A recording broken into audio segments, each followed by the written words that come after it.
বিদ্যালয়ে শিক্ষা দপ্তরের উদ্যোগে এবং হেডলাইন্স ত্রিপুরা নিউজ চ্যানেলের সহযোগিতা আমরা আবারও তোমাদের সামনে দ্বাদশ শ্রেণীর পদার্থবিদ্যার আলোচনা নিয়ে উপস্থিত হয়েছি। আমরা আলোচনা করছি আমাদের পদার্থবিদ্যার তৃতীয় ইউনিটটা, থার্ড ইউনিট। আমাদের থার্ড ইউনিটের নাম হচ্ছে magnetic effect of current and magnetism. Already আমরা ম্যাগনেটিক এফেক্ট অফ কারেন্ট আমরা শেষ করে ফেলেছি। আমরা ম্যাগনেটিজম চ্যাপ্টারটা হাত দিয়েছিলাম। কিছুটা গল্প আমরা গতদিন ম্যাগনেটিজম চ্যাপ্টারে করেছি এবং নিউমেরিক্যালসে করেছিলাম ম্যাগনেটিক এফেক্ট অফ কারেন্টের প্রথম পার্ট, যেটা আমরা তার উপরে কয়েকটা নিউমেরিক্যালস করেছিলাম। আজকেও আমরা দুই একটা নিউমেরিক্যালস করব প্রথম অংশ থেকে, তারপরে আবার আমরা থিওরিটিক্যাল ডিসকাশনে যাব ম্যাগনেটিজমের। আমি এখানে একটা সময় বাঁচানোর জন্য আগে একটা কোশ্চেন লিখে রেখেছি। আমাদের ম্যাগনেটিক ইফেক্ট অফ কারেন্ট চ্যাপ্টারের যেই কোশ্চেনগুলো ছিল এর মধ্যে একটা ছিল কিভাবে গ্যালভানোমিটারকে অ্যামমিটারে কনভার্ট করা যায়, কিভাবে গ্যালভানোমিটারকে ভোল্টমিটারে কনভার্ট করা যায়। এখানে একটা কোশ্চেন আমি অ্যামমিটারে কনভার্সনের ব্যাপারটা নিয়ে আমি এখানে নিয়ে এসেছি। আশা করি একটু ডিসকাশন করলে কিভাবে গ্যালভানোমিটারকে অ্যামমিটারে কনভার্ট করা যায় তোমাদের ভালো লাগবে, বুঝতে পারবে। প্রশ্নটা এরকম: if resistance of A galvanometer is 60 ohm and it can measure a maximum current of 2 ampere, then for what value of shunt resistance it can be converted into an ammeter of range 0 to 6 ampere. মানে আমার কাছে একটা galvanometer আছে যার resistance 60 ohm এবং এই গ্যালভানোমিটারটা 2 ampere পর্যন্ত current মাপতে পারে। প্রশ্ন করেছে কত শান্ট এখানে লাগানো হলে, কত শান্ট লাগানো হলে। কিভাবে লাগায় শান্টটা? প্যারালাল, সমান্তরালে লাগানো হয়। যদি আমি সমান্তরালে একটা শান্ট লাগাই, শান্ট মানে একটা ছোট রেজিস্ট্যান্স হবে যা গ্যালভানোমিটারের সঙ্গে প্যারালাল থাকবে। কত ভ্যালুর শান্ট লাগালে পরে এই অ্যামমিটারটা 0 to 6 অ্যাম্পিয়ার রেঞ্জের মধ্যে কনভার্ট হবে আর কি। তো আমরা জানি টোটাল কারেন্ট যদি আই হয়, সেই আই এর ভ্যালু এখানে এটা 6। তাহলে আমি প্রথমে লিখব এখানে given I equal to maximum range 6 ampere, capital G galvanometer resistance 60 ohm,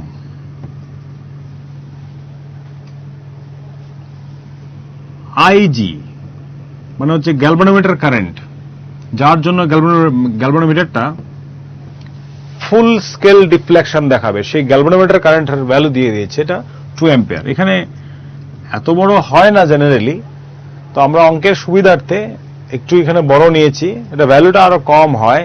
practical ফিল্ডে আমরা যেটাগুলো ইউজ করি আর দেখা যায় ভ্যালুটা আরেক কিছু অনেকটা কম হয়। এখানে অঙ্কের ক্যালকুলেশনের সুবিধার্থে আমরা এটা ইউজ করেছি। আর তোমার বার করতে হবে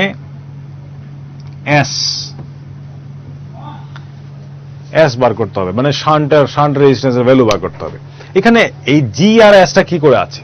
তারা দুইজন তো প্যারালাল যদি থাকে, এখানে ভোল্টেজ ড্রপ যা, এখানেও ভোল্টেজ ড্রপ সেম হবে। তাহলে আমি লিখতে পারি here IG into G equal to IS into S, I suffix S লিখতে হবে, অথবা IG into G equal to I minus IG into S. Therefore IG এর ভ্যালু কত দেওয়া? 2, ক্যাপিটাল জি এর ভ্যালু কত দেওয়া? 60, আই মাইনাস আইজি, আই হচ্ছে 6, আইজি হচ্ছে 2, 6 মাইনাস 2 ইন্টু এস। এখান থেকে এস এর ভ্যালু বেরিয়ে যায়, না ভুল বলেছি, এখানে আইজি এর ভ্যালু 2, তো 2, এখানে এস এর ভ্যালু বেরিয়ে যায়। কত হবে? এটা যদি 2, এখানে 4, 2 আর 2 কাটলে 30। দেয়ারফোর আমার যদি এইরকম কোন সিচুয়েশন থাকে তখন আমি 30 ওম রেজিস্ট্যান্সের একটা শান্ট ইউজ করব। এখানে আমি আগেও বললাম এখানটায় কিন্তু কারেন্টের ভ্যালুটা একটু কম হয়, যদি কারেন্টের ভ্যালুটা এখানে কম হয়ে যেত তাহলে রেজিস্ট্যান্সটাও আমরা একটু কমই পেতাম। যাই হোক, তো শান্টের ভ্যালু আমার অ্যান্সার লিখতে হবে পরিষ্কার করে। সুতরাং 30 ওম রেজিস্ট্যান্সের শান্ট ব্যবহার করলে 60 ওম রোধের গ্যালভানোমিটারটিকে 0 to 6 অ্যাম্পিয়ার রেঞ্জের একটি অ্যামমিটারে কনভার্ট করা যাবে। তো কিভাবে গ্যালভানোমিটারকে অ্যামমিটারে কনভার্ট করা যায় আশা করি বুঝতে পেরেছো। জাস্ট এখানে মেইন রোলটা প্লে করে শান্ট। এবারে আর একটা অঙ্ক করছি, এটা করব গতদিন আমরা ম্যাগনেটিজমের যে ফর্মুলাগুলি করেছিলাম তার উপর বেস করে।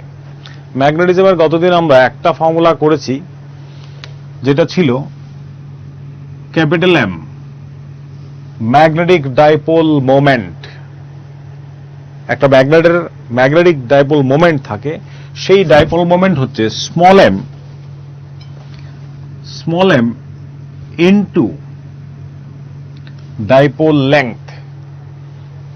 কখনো কখনো এটাকে আমরা 12 দিয়েও ইন্ডিকেট করি। ঠিক আছে, তার উপর একটা অঙ্ক করছি। প্রশ্নটা এরকম, 2 নম্বর question. A magnetic dipole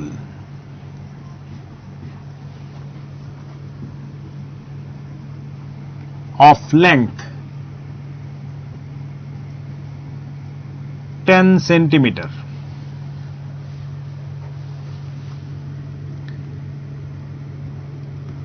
has a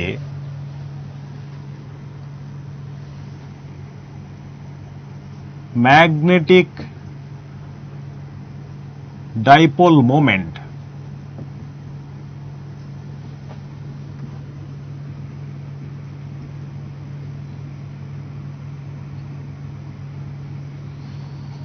(10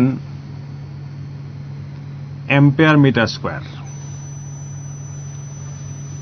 Find out the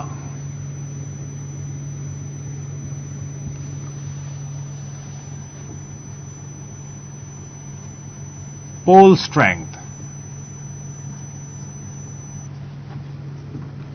of each pole. একটা ম্যাগনেটিক ডাইপোল আছে, তার dipole length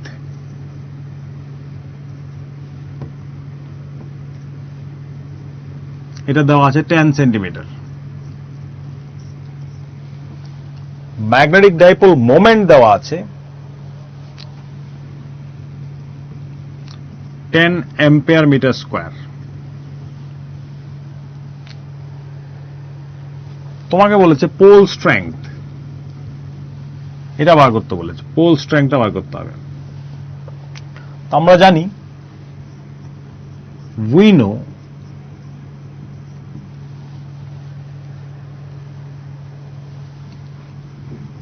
capital M equal to small m into 12। 12 বলতে আমি এখানে বুঝিয়েছি এই নর্থ পোল আর সাউথ পোলের মাঝখানে ডিস্টেন্সটা, দুটো পোলের মাঝখানের যে গ্যাপটা, এটাকে আমি 12 লিখেছি। therefore small m equal to capital M by 12। capital M এর ভ্যালু 10 আর 12 এর ভ্যালু 10 সেন্টিমিটার আছে, মিটারে নিতে হবে, -2 ইউনিট হবে ampere metre. therefore small m equal to, এটা উপরে গেলে 100 ampere metre.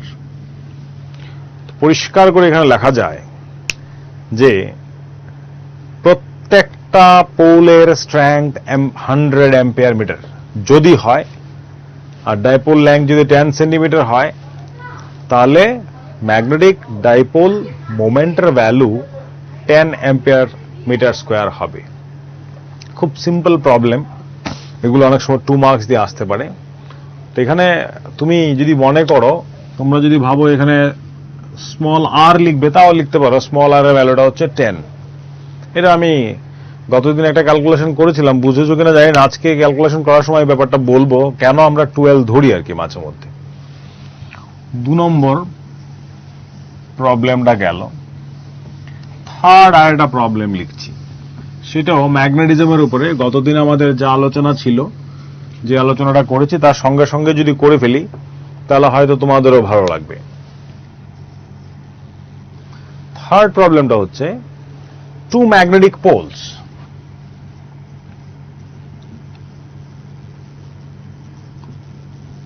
two magnetic poles, one is 4 times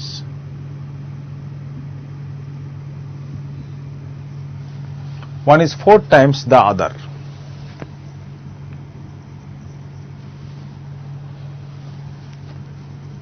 Are separated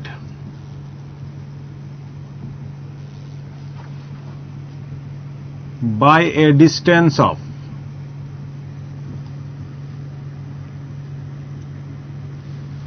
10 centimeter.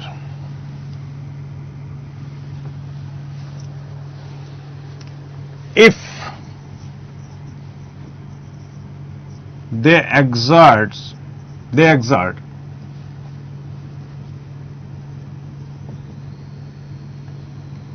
a force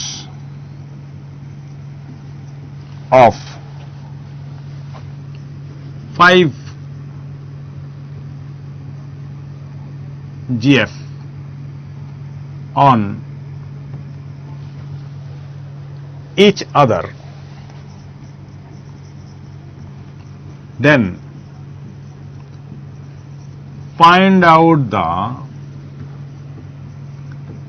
pole strength of each pole. এটা হচ্ছে প্রশ্নটা। টু ম্যাগনেটিক পোলস, তাহলে এখানে একটা pole,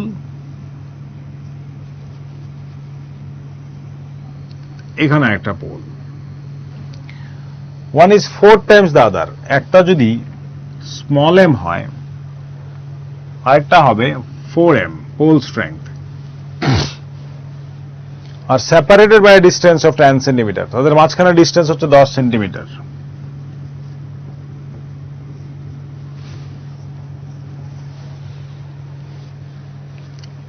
They exert a force on each other as 5 GF. একজন একজনের উপরে 5 GF force apply করে। GF একটা ফোর্সের ইউনিট, SI নিতে হবে, CGS আছে। তাহলে বলেছে প্রত্যেকটা পোলের স্ট্রেংথ কত, m 4m ধরেছি, তাদের স্ট্রেংথ বার করতে বলেছে। তা আমরা জানি, we know force acting between the two magnetic poles separated by a distance of r, এটা হচ্ছে F equal to, যদি মিডিয়ামটা এখানে কিছু বলেনি তার মানে ওরা এয়ারে আছে, ওরা ভ্যাকিউমে আছে। তো F equal to μ0/4 pi into m into 4m divided by r square, এটা হচ্ছে এক্সপ্রেশন। আমি যদি F এর ভ্যালু লিখি 5 ইন্টু therefore দিয়ে, F এর ভ্যালু 5 লিখলাম, 5 তো GF লেখা, GF কে KGF এ কনভার্ট করব, কেজিতে কি করে নেব 10⁻³ দিয়ে, KGF যদি এটা আমি নিউটনে কনভার্ট করি আমাকে 9.8 দিয়ে ইন্টু করতে হবে, ঠিক আছে। এবার μ0/4 পাই, তার ভ্যালু আমি আর জানি 10⁻⁷, গতকালকে আমি আলোচনা করেছিলাম। mm 4m square divided by 10 centimetre আছে, SI সিস্টেমে নিতে হবে, CGS আছে, সেন্টিমিটার থেকে মিটারে নিতে গেলে 10⁻² দিয়ে ইন্টু করতে হয়। তাহলে এটাকে 10 ইন্টু 10⁻² হোল স্কোয়ার দিলাম। আমি একটু বড় করে লিখছি এখানে, অর এটা হচ্ছে 5 ইন্টু 9.8, এখানে 10 টু দি পাওয়ার মাইনাস 3 আছে আর এখানে 10 টু দি পাওয়ার মাইনাস 7 আছে। যদি বাদ যায় 10 টু দি পাওয়ার মাইনাস 4 থাকবে। আর এখানটায় দেখো মাইনাস 2 আছে আর এখানে 0 আছে একটা, মানে 10 এর 0। এখান থেকে 10 to the power minus 1, 10 to the power minus 1 এর উপরে স্কোয়ার আছে, তাহলে 10 টু দি পাওয়ার মাইনাস 2, এটা যদি উপরে ওঠে 10 টু দি পাওয়ার প্লাস 2 হবে। প্লাস 2 থেকে এখানে ছিল মাইনাস 4, প্লাস 2 বাদ গেলে 10 টু দি পাওয়ার 2 থাকবে, সঙ্গে থাকবে 4m স্কোয়ার। আবারও বলছি, দেখো 5 আছে, ক্যালকুলেশনটা একদম ক্লিয়ার ধারণা থাকতে হবে। 9.8 আছে, মাইনাস 3 সঙ্গে মাইনাস 7 বাদ দিলাম, তাহলে থাকলো মাইনাস 4। মাইনাস 4 এখানে থাকার কথা ছিল, কিন্তু নিচের থেকে এখানে 10 to the power minus 2 into 10 আছে, তার মানে 10 to the power minus 1 survive করবে। হোল স্কোয়ার আছে, 10 টু দি পাওয়ার মাইনাস 2 হবে, 10 to the power minus 1 whole square মানে বুঝতে পারো তো, মাইনাস 1 হোল স্কোয়ার, তার মানে 10 to the power minus 1 into 10 to the power minus 1, তাহলে 10 টু দি পাওয়ার মাইনাস 2 পাওয়ারগুলো যোগ হয়। তো এবার এটা মাইনাস 2 যদি উপরে উঠে প্লাস 2 হবে, আগে ছিল মাইনাস 4, প্লাস 2 বাদ গেল, মাইনাস 2 রইল, সঙ্গে 4m square. Or 4m square equal to 4m square equal to, এটা যদি নিচে আসে আর উপরে উঠে, তার মানে এটা দাঁড়াবে 5 ইন্টু 980, 100 হয়ে যাবে না, নিচে আসলে 10 টু দি মাইনাস 2, উপরে উঠলে 10 টু দি প্লাস 2, এটা 100 হয়ে যাবে।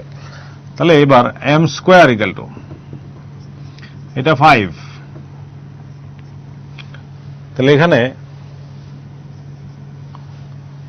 2 গেল,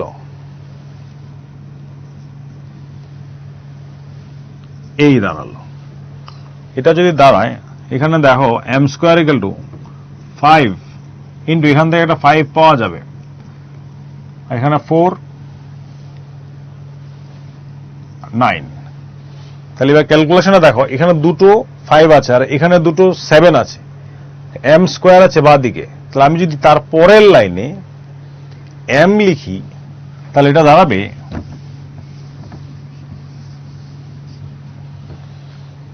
m equal to,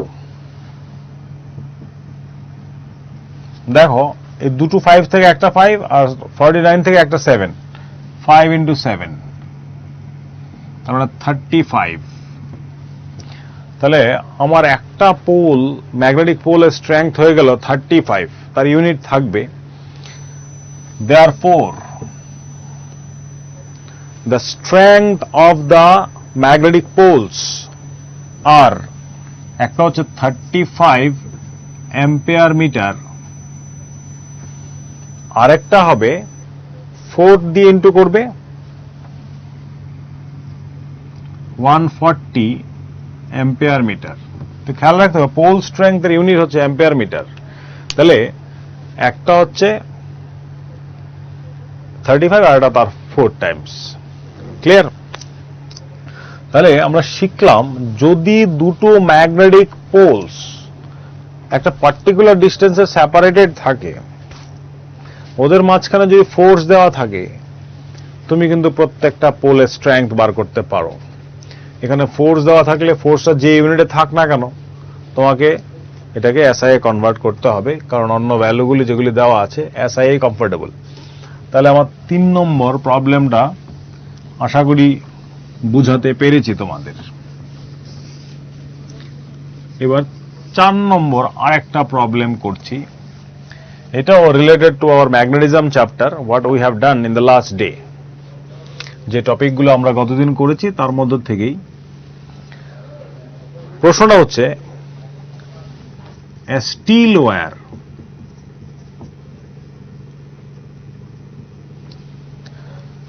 of length small l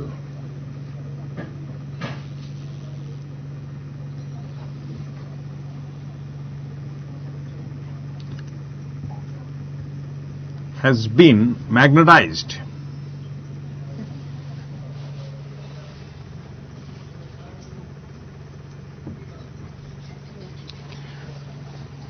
stop. The dipole moment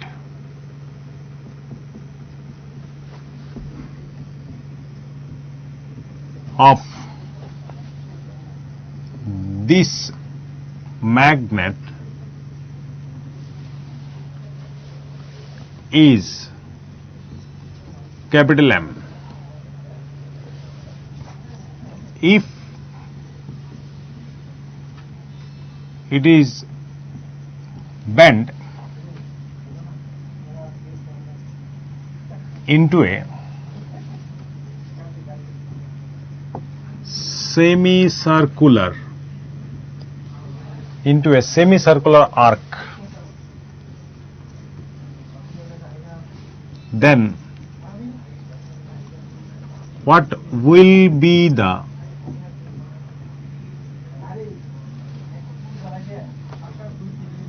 new magnetic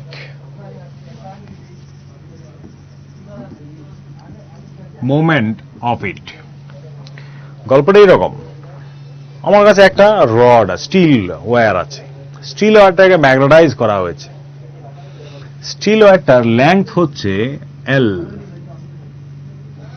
ম্যাগনেটাইজ করানোর ফলে তার এক সাইডে নর্থ পোল, আরেক সাইডে সাউথ পোল তৈরি হয়েছে। এবার এক সাইডে নর্থ পোল, এক সাইডে যদি সাউথ পোল হয়, সে একটা ওয়েল ম্যাগনেটে কনভার্ট হলো। এবার বলেছে এই যে ম্যাগনেটটা হয়েছে তার ম্যাগনেটিক ডাইপোল মোমেন্ট, তার ভ্যালু নাকি ক্যাপিটাল এম। ব্যাস, একটা কেস শেষ। যদি এটাকে এবার সেমিসার্কুলার আর্কের শেপ দেওয়া হয়, মানে I am talking about this, এরকম একটা সেমি সার্কুলার আর্ক বানানো হয়েছে। আর একটু ছোট হবে, এখানে বড় হয়ে গেছে।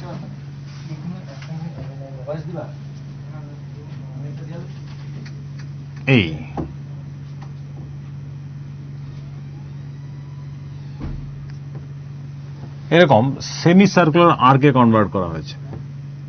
এখনো কিন্তু আগের মতো নর্থ পোল আছে, এখানে কিন্তু সাউথ পোল আছে। It is converted into a semi circular arc. এই লেংথটা কিন্তু এল, কারণ এটাকেই, এই যেই এলটা ছিল এটাকেই এরকম শেপ দেওয়া হয়েছে।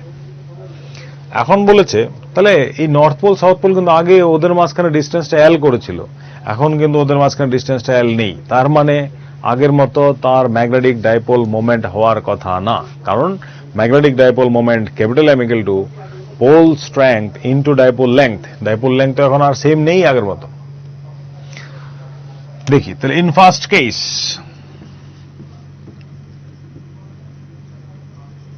প্রথম কেসে capital M equal to small M into L. Small এমটা কত হবে? Capital M by L. এটা কিন্তু খেয়াল রাখতে হবে। ফার্স্ট কেসে আমাকে ক্যাপিটাল এম কোশ্চেনে দেওয়া আছে,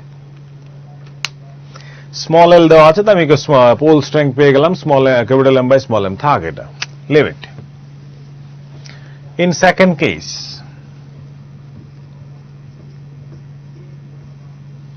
লেট এই যে সেমি সার্কুলার আর্কটা আছে না, সেই সেমি সার্কুলার আর্কের এখানে রেডিয়াসটা যেটা, এটা ধরি small R.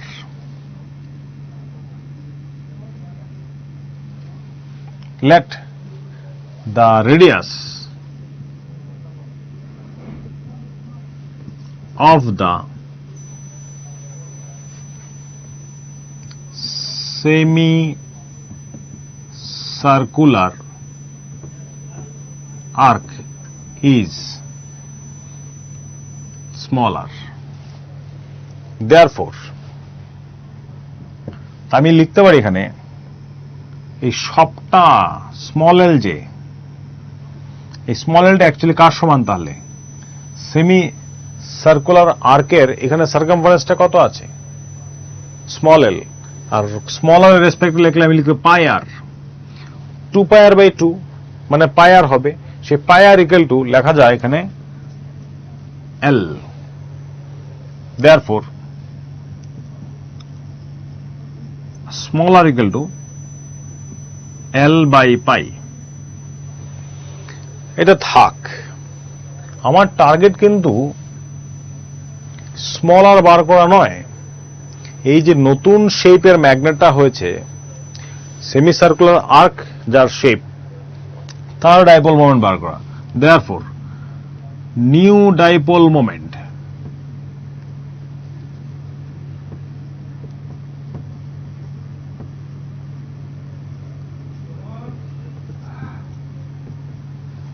m dash equal to pole strength কিন্তু চেঞ্জ হবে না, পোল স্ট্রেংথ আগে যা ছিল তাই থাকবে,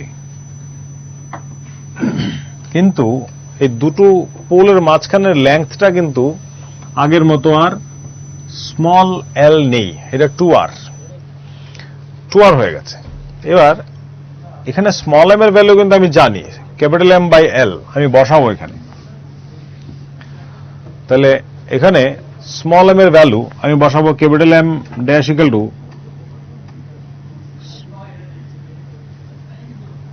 স্মল এম এর জায়গায় ক্যাপিটাল এম বাই এল, আর 2r আছে, 2r এর জায়গায় কি লিখবো, 2r, আর তো আছে এল বাই পাই, 2r এর জায়গায় লিখবো 2l বাই পাই, তাহলে এল এল কাটলো, therefore m dash equal to 2m by pi. This is the expression of new magnetic moment. তাহলে আমি শিখলাম, যদি আমার কাছে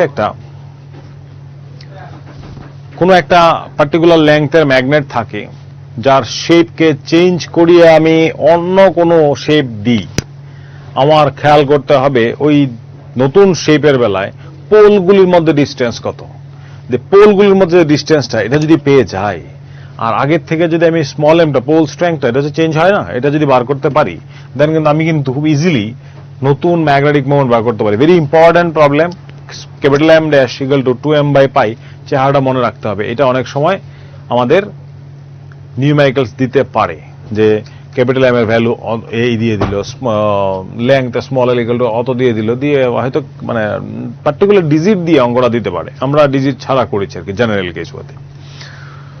এই গেল মোটামুটি আজকে যে নিউমেরিক্যালস গুলি তোমাদের সঙ্গে ডিসকাশন করবো। These are very silly numericals, যেটা গতকালকে আমরা যে আলোচনা ছিল থিওরিটিক্যাল, তার উপর বেস করে আমি করেছি। খুব সো তোমরা রিয়েলাইজ করেছো। এবার আমরা গতদিন যা যা বলেছিলাম ডিসকাশন করবো আজকে থিওরিটিক্যাল টপিকগুলো, সেগুলিতে যাচ্ছি। আমাদের গতকালকে যে টপিকটা থিওরিটিক্যাল ডিসকাশনটা শেষ হয়েছিল magnetic field intensity on the Axis of A bar magnet, এটা করেছিলাম। আমাদের কাছে একটা বার ম্যাগনেট ছিল যার একটা নর্থ পোল আর একটা সাউথ পোল, এটা হচ্ছে তার অ্যাক্সিস। এই অ্যাক্সিসের উপরে এটা একটা পয়েন্ট, যেই পয়েন্টটাকে এই সাউথ পোল টানে, নর্থ পোল ধাক্কা দেয়, ফাইনালি আমরা যে ম্যাগনেটিক ফিল্ড ইন্টেন্সিটির এক্সপ্রেশন পেয়েছিলাম পি পয়েন্টে, সেটা হলো mu 0/4 into 2m by r cube.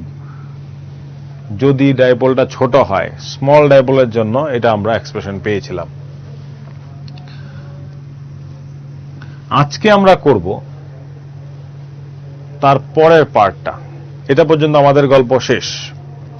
এখন প্রশ্ন আসতে পারে, স্যার এখানে যদি আমি একটা ইউনিট নর্থ পোল রাখি, সেই নর্থ পোল তাকে কিভাবে অ্যাট্রাক্ট করবে, সেই সাউথ পোল কিভাবে অ্যাট্রাক্ট করবে, নর্থ পোল কিভাবে তাকে রিপেল করবে, এই জাতীয় প্রশ্ন আসতে পারে। How they can realise the presence of another one.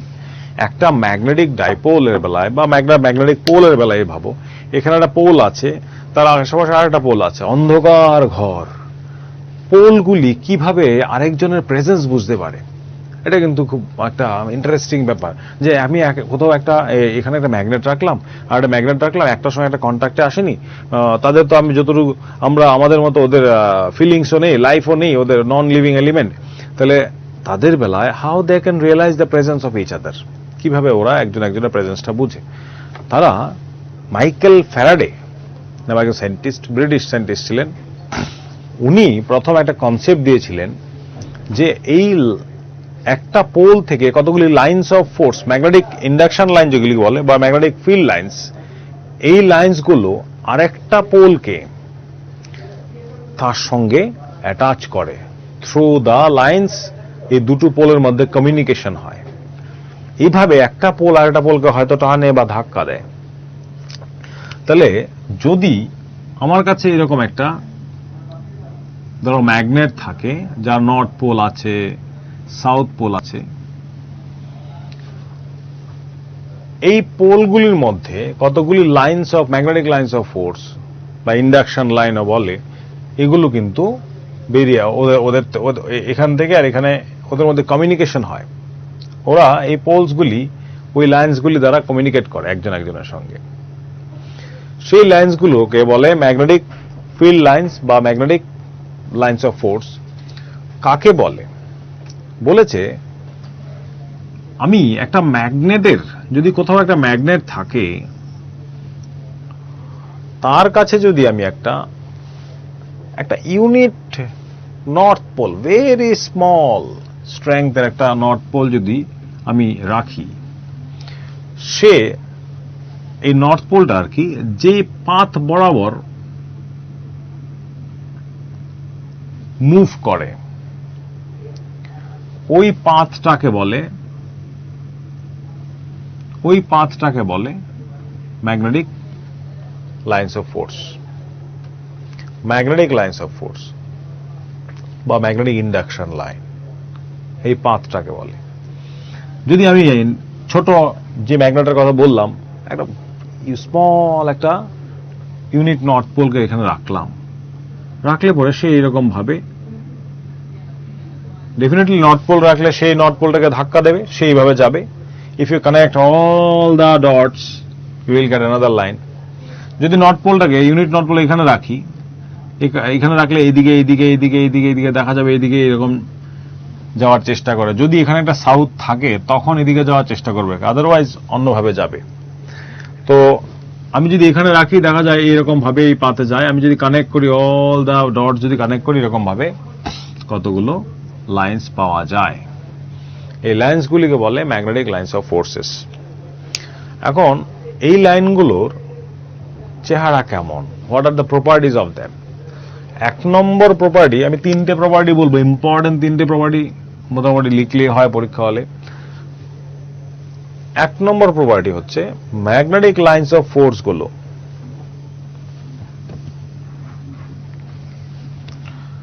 ম্যাগনেটের বাইরে নর্থ থেকে বেরিয়ে সাউথে যায়, নর্থ থেকে বেরিয়ে সাউথে যায়,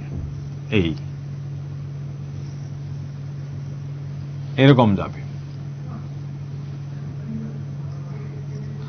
আবার ম্যাগনেটের ভিতরে, inside the magnet, say south থেকে নর্থে মুভ করবে, সাউথ থেকে নর্থে।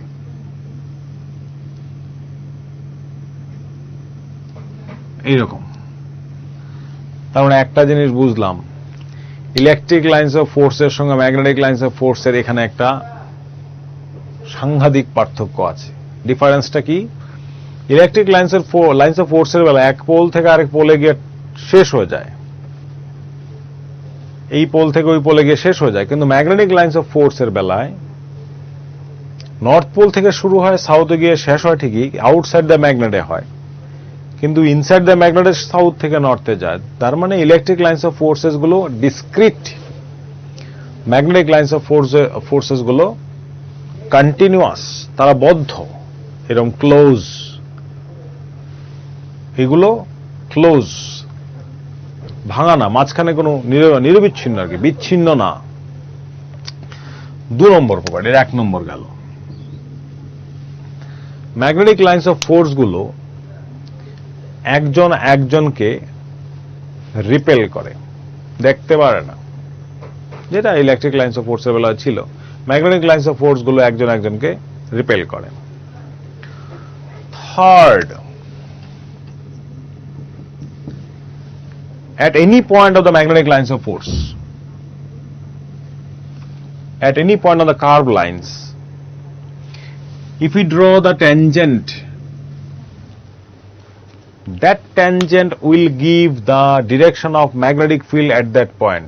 এই কার্ভ পথের বক্রপথের কোনো একটা পয়েন্টে যদি আমি ট্যানজেন্ট ড্র করি, ট্যানজেন্টটা কি দেখাবে আমাকে? এই পয়েন্টে ফিল্ডের ডিরেকশন দেখাবে। আমি যদি এখানটায় ট্যানজেন্ট ড্র করি, তাহলে এই জায়গায় ম্যাগনেটিক ফিল্ড ইন্টেন্সিটি ডিরেকশনটা কোন দিকে সেটা আমি পাবো। আমি যদি এখানটায় magnetic field tangent draw করি, then I will get the direction of magnetic field intensity at this point due to this. এই বার ম্যাগনেটের জন্য যা ফিল্ড হবে তার ডিরেকশনটা এদিকে হবে। আরেকটা বলতে পারি, লাইন্স অফ ফোর্স গুলো লেংথ ওয়াইজ কন্ট্রাক্ট করার চেষ্টা করে, ছোট হতে চেষ্টা করে, যত পারে ছোট হতে চেষ্টা করে। লাইন্স অফ ফোর্স গুলো লেংথ ওয়াইজ ছোট হওয়ার চেষ্টা করে। তাহলে চারটা প্রপার্টি বললাম ম্যাগনেটিক লাইন্স অফ ফোর্সের। নাম্বার 1 প্রপার্টি, নর্থ পোল থেকে শুরু হয়, সাউথ পোলে শেষ হয় ম্যাগনেটের বাইরে, আর ইনসাইড দ্য ম্যাগনেট সাউথ থেকে নর্থে যায়। 2 নম্বর প্রপার্টি, তাহলে 5টা হয়ে যাবে, এটাকে আরেকটা ভাঙলে 2 নম্বর property, magnetic lines of force গুলো কন্টিনিউয়াস, চৌম্বক বলরেখাগুলো নিরবিচ্ছিন্ন।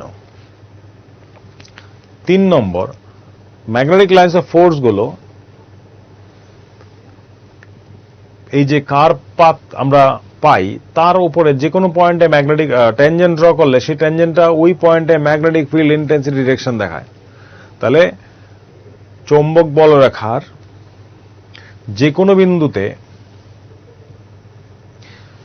স্পর্শক অঙ্কন করলে সেই স্পর্শক কিন্তু সেই বিন্দুতে চৌম্বক ক্ষেত্রের প্রাবল্যের দিক দেখাবে। লাস্ট আরেকটা বলেছিলাম, দৈর্ঘ্য বরাবর চৌম্বক বলরেখাগুলি ছোট হতে চেষ্টা করে, they try to contract along the length. মোটামুটি ধরো লেংথ অনুযায়ী এইরকম তারা ছোট হতে চেষ্টা করে, যত পারে ছোট হয়ে যাওয়ার চেষ্টা করে। সো দিস আর দ্য, বলতে পারো এখানে 5টাই হয়ে গেল, 5টা প্রপার্টিজ ম্যাগনেটিক লাইন্স অফ ফোর্সের। এই জন্যই একটা ম্যাগনেটের সঙ্গে আরেকটা ম্যাগনেটের এইভাবে কমিউনিকেশন হয়। একটা ম্যাগনেট আরেকটা ম্যাগনেটকে ধাক্কা দেয়, একটা ম্যাগনেট আরেকটা ম্যাগনেট একদম ফোর্স অ্যাট্রাকশন করে। লাইন্স অফ ফোর্স গুলি তার জন্য দায়ী। কোথাও যদি তুমি দেখো প্রচন্ড ডেন্সড লাইন্স অফ ফোর্স, কোথাও যদি ম্যাগনেটিক লাইন্স অফ ফোর্স গুলি খুব মানে ডেন্সিটি খুব বেশি, তার মানে এখানে ম্যাগনেটিক ফিল্ডের স্ট্রেংথ বেশি। কোথাও যদি ম্যাগনেটিক লাইন্স অফ ফোর্স গুলি খুব হালকা হালকা থাকে, তার মানে এখানে ম্যাগনেটিক ফিল্ড ইন্টেন্সিটির ভ্যালু ছোট। ঠিক আছে, তাহলে ম্যাগনেটিক লাইন্স অফ ফোর্স এর অনেক সিগনিফিকেন্স আছে আর কি। ম্যাগনেটিক ফিল্ডের স্ট্রেংথ ইন্ডিকেট করে কোথায় বেশি কোথাও কম হবে। এবার আমরা আসছি নেক্সট টপিকে। এটা হচ্ছে, প্রশ্নটা হচ্ছে expression of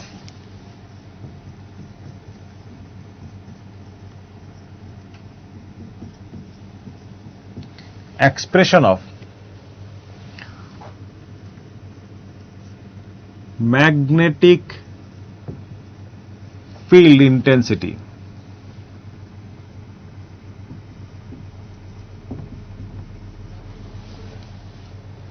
at a point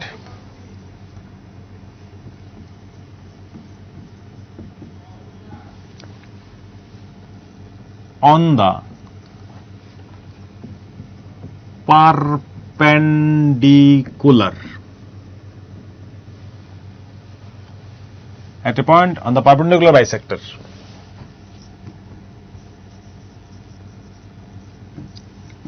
of a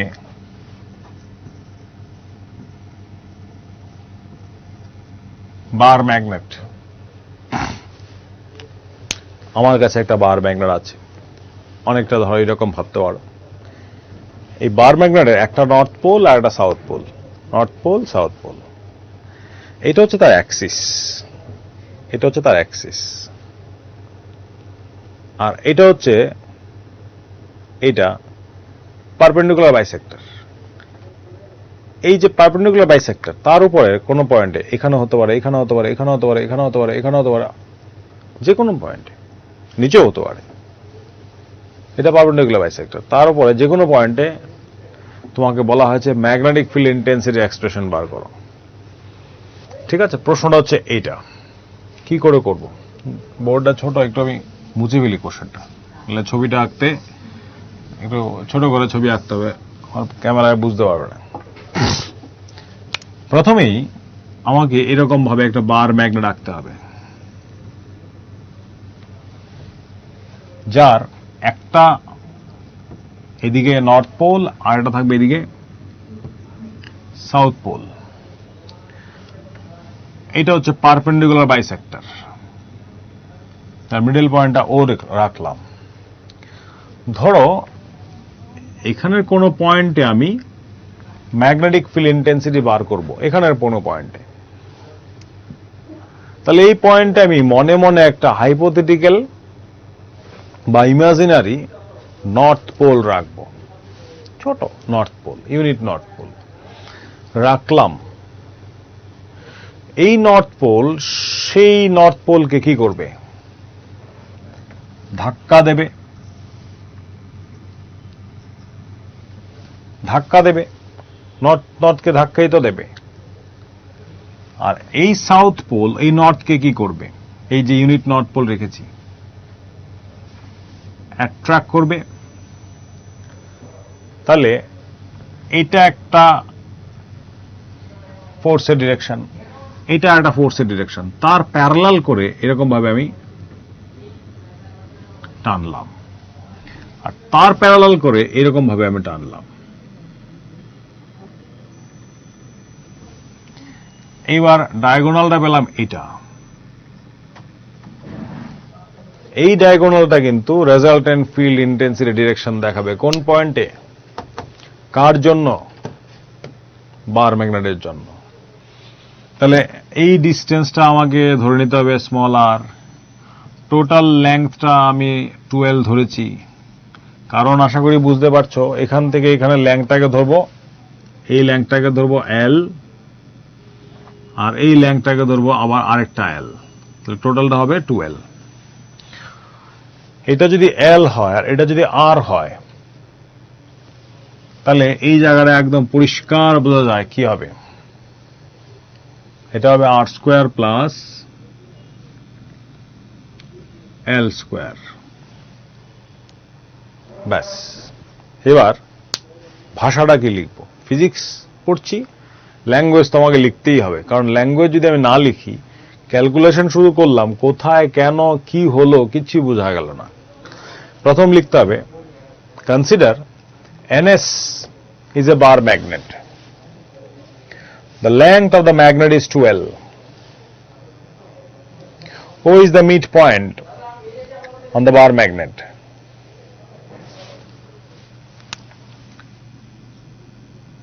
P is a point on the perpendicular bisector of the bar magnet, whose distance is from the midpoint O, small r.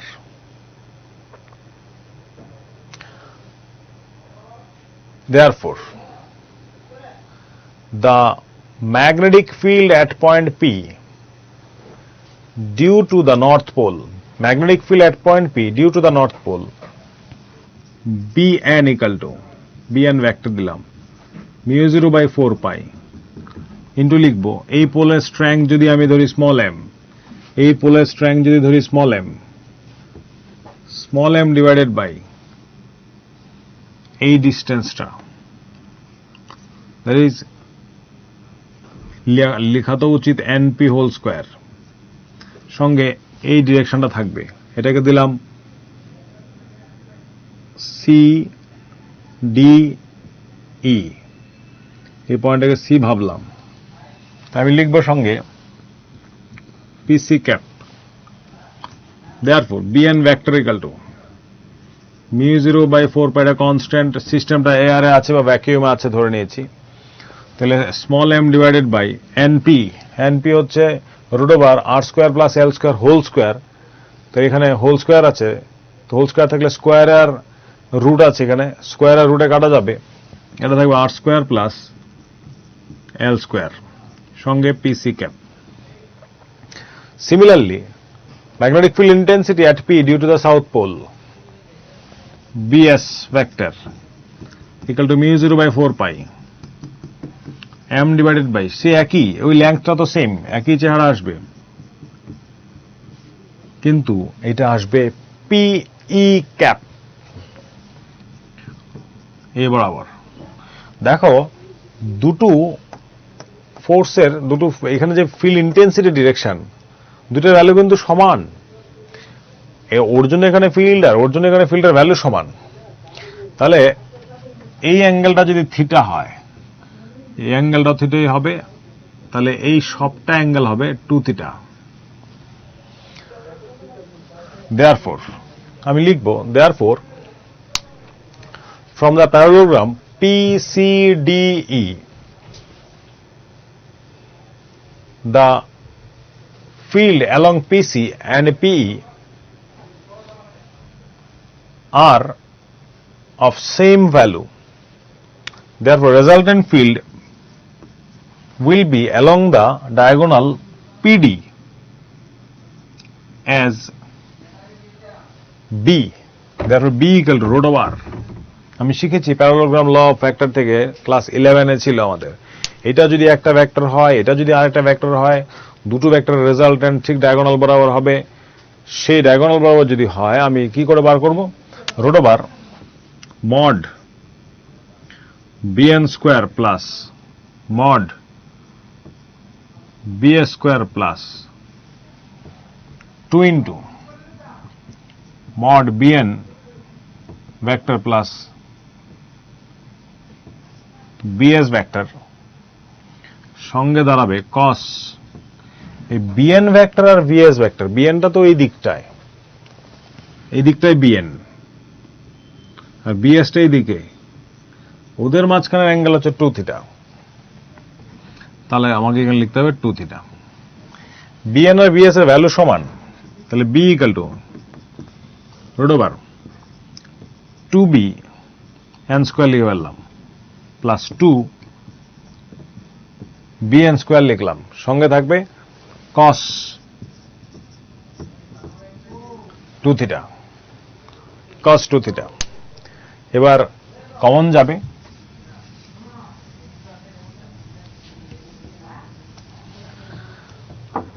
therefore b equal to root 2 গেল common, আবার bn common গেল root over 1 plus cos 2 theta. cos 2 থিটার formula আছে, b equal to root 2 into bn এর value কত? এটা ছিল μ0/4 into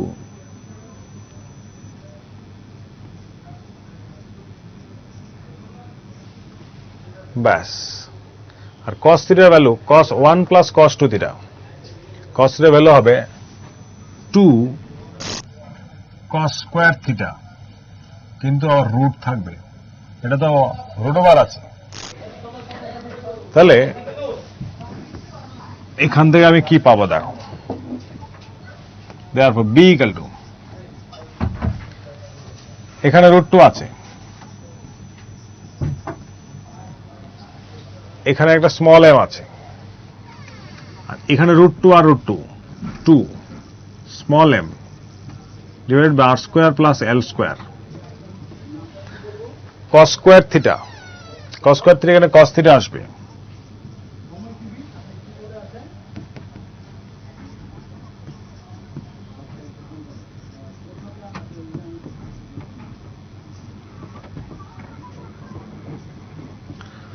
cos থিটার এই ট্রায়াঙ্গেল থেকে cos থিটার ভ্যালু বসানো যায়। cos থিটা হচ্ছে, এটা যদি থিটা হয়, এটা পারপেন্ডিকুলার, এটা বেস, এটা হাইপোটেনিয়াস। তাহলে এটা যদি বেস হয়, এটা দাঁড়াবে স্মল l ডিভাইডেড বাই কি হবে? হাইপোটেনিয়াসটা হবে না, হাইপোটেনিয়াসটাকে রুট ওভার আছে, তো রুট ওভারটাকে আমি এইভাবে লিখতে পারি, সেগুলো r square plus l square whole to the power half. তাহলে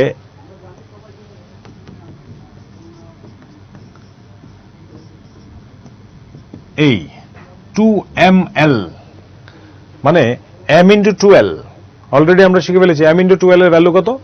এটা হচ্ছে capital M, magnetic dipole moment. আর এটা হচ্ছে r square plus l square, এখানে আছে হাফ আর এখানে আছে 1, যোগ করলে হবে 3/2। So this is the vital expression. This is the White expression B equal to mu 0 by 4 pi into m by r square plus l square whole to the power 3 by 2.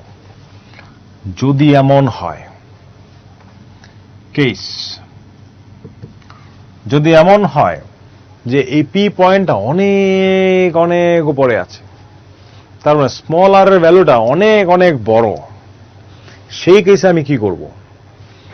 Small R square করলে আরো বড় হয়ে যাবে, আর small এলটাকে ছোট যদি আমি ভাবি compare to আর, যদি ছোট হয় আর কি, if small r more greater then small L, হতেই পারে স্মল আর এর ভ্যালু ধরো 20 সেন্টিমিটার আর স্মল এল এর ভ্যালু 0.5 সেন্টিমিটার। 0.5 এর স্কোয়ার করলে আরো ছোট হয়ে যাবে, 20 স্কোয়ার করলে এটা 400 হয়ে যাবে। If small r more greater then small L, then মানে আমি ছোট ডাইপোলের কথা বলছি, দেন বি ইকুয়াল টু এটা দাঁড়াবে mu 0 by 4 pi, mu 0 by 4 pi capital M divided by r square whole to the power, r square whole to the power 3 by 2। Final চেহারা এসছে আমাদের,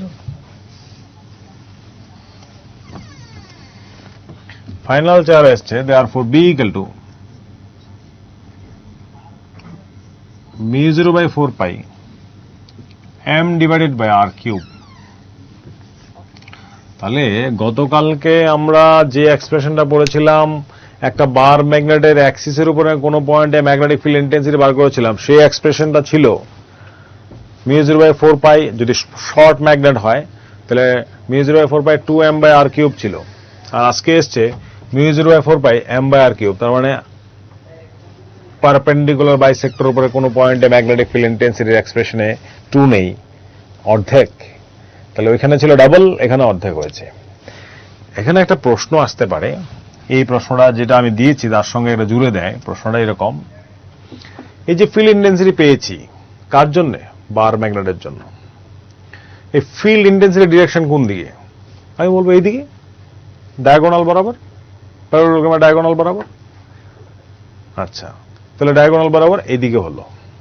আর এই ম্যাগনেট যেটা, এই ম্যাগনেটের ডাইপোল মোমেন্টের ডিরেকশন কোন দিকে? এটা হচ্ছে সাউথ থেকে নর্থের দিকে, সাউথ থেকে নর্থের দিকে। তাহলে প্রশ্ন যদি বলে যে একটা বার ম্যাগনেটের পারপেন্ডিকুলার বাইসেক্টরের উপরে কোনো পয়েন্টে ম্যাগনেটিক ফিল্ড ইন্টেন্সিটি যে ডিরেকশন, তার সঙ্গে ম্যাগনেটিক ডাইপোল মোমেন্টের অ্যাঙ্গেল কত? প্রশ্নটা হবে এই যে ম্যাগনেটিক ফিল্ড ইন্টেন্সিটি আর এই যে ম্যাগনেটিক ডাইপোল মোমেন্ট যেটা সাউথ থেকে নর্থের দিকে, what is the angle between them? উত্তর বুঝেই ফেলেছ আশা করি। উত্তর হচ্ছে এইটা, এটার মধ্যে অ্যাঙ্গেল হবে 180 degree. 180 degree, very important question, small short question হিসেবে দেয় অনেক সময় বিভিন্ন পরীক্ষা টরীক্ষায়, পেতে পারো। ঠিক আছে, তাহলে ম্যাগনেটিক ফিল্ড ইন্টেন্সিটির ডিরেকশন ম্যাগনেটিক ডাইপোল মোমেন্টের সঙ্গে 180 ডিগ্রি, দ্যাট ইজ 180 ডিগ্রি অ্যাঙ্গেলে থাকে। গতকালকেও যেটা পড়েছিলাম, বার ম্যাগনেটের বেলায় এটা যদি নর্থ পোল হয়, এটা যদি সাউথ পোল হয়, এখানে যদি পয়েন্টটা ভাবে যে পয়েন্টে ম্যাগনেটিক ফিল্ড ইন্টেন্সিটি বার করব, এই সাউথের জন্য এখানে বড় ফোর্স হবে, নর্থের জন্য ছোট ফোর্স হবে, আলটিমেট ডিরেকশন কিন্তু এদিকেই থাকবে ফোর্সের। তাহলে অ্যাক্সিসের উপরে কোনো পয়েন্টে total intensity of magnetic field, total resultant field intensity যেটা বলে, এটা এদিকে। আবার ম্যাগনেটিক ডাইপোল মোমেন্টের ডিরেকশন এদিকে, ওদের মাঝখানে অ্যাঙ্গেল ছিল 0 ডিগ্রি, আজকে কিন্তু অ্যাঙ্গেলটা এখানে 0 না, 180 ডিগ্রি। ঠিক আছে ব্যাপারটা? তাহলে ডিফারেন্স বিটুইন দ্য ডিরেকশন আমরা পেয়ে গেলাম, এখানের বেলায় 0 ডিগ্রি, ওইখানের বেলায় 180 ডিগ্রি। তাহলে মোটামুটি আজকে এখন পর্যন্ত আমরা যা যা পড়লাম, আমরা ম্যাগনেটিক ইফেক্ট অফ কারেন্টের একটা অঙ্ক করলাম, আর ম্যাগনেটিজমের উপরে বেস করে, লাস্ট ডিসকাশনের উপরে বেস করে 3টে অঙ্ক করলাম। তারপরে আমরা শিখলাম ম্যাগনেটিক লাইন্স অফ ফোর্স বা magnetic field lines, induction line যেগুলো কাকে বলে। এরপরে পড়েছি ম্যাগনেটিক লাইন্স অফ ফোর্সগুলির মধ্যে তার ওদের প্রপার্টিগুলি কি, ম্যাগনেটিক লাইন্স অফ ফোর্সের প্রপার্টিগুলি কি। তারপরে দেখলাম একটা বার ম্যাগনেটের পারপেন্ডিকুলার বাইসেক্টরের উপরে কোনো পয়েন্টে ম্যাগনেটিক ফিল্ড ইন্টেন্সিটির ভ্যালু কত, তার ডিরেকশন কোন দিকে। আগামী ক্লাসে তার পরের যে টপিকগুলি আছে ম্যাগনেটিজমের সেগুলো নিয়ে আমরা আলোচনা করব। তাহলে আজকে এখানে শেষ করছি। তোমরা ঘরে যেগুলি আজকে গল্প করলাম সেগুলি একটু দেখে রাখো। আমরা আবার শুক্রবার দিন সন্ধ্যা 5টা থেকে 6টায় ওই টাইমে আবার ক্লাস নিয়ে হাজির হব তোমাদের কাছে। তখন আমাদের বাকি যে টপিকগুলি আছে ম্যাগনেটিজমের আমি দেখি কতটুকু শেষ করতে পারি। আমাদের লাস্ট ক্লাস থাকবে শুক্রবার দিন সন্ধ্যা 5টা থেকে 6টা, তখন দেখা হবে আবার। ঠিক আছে, তাহলে আজকে এখানে রইল।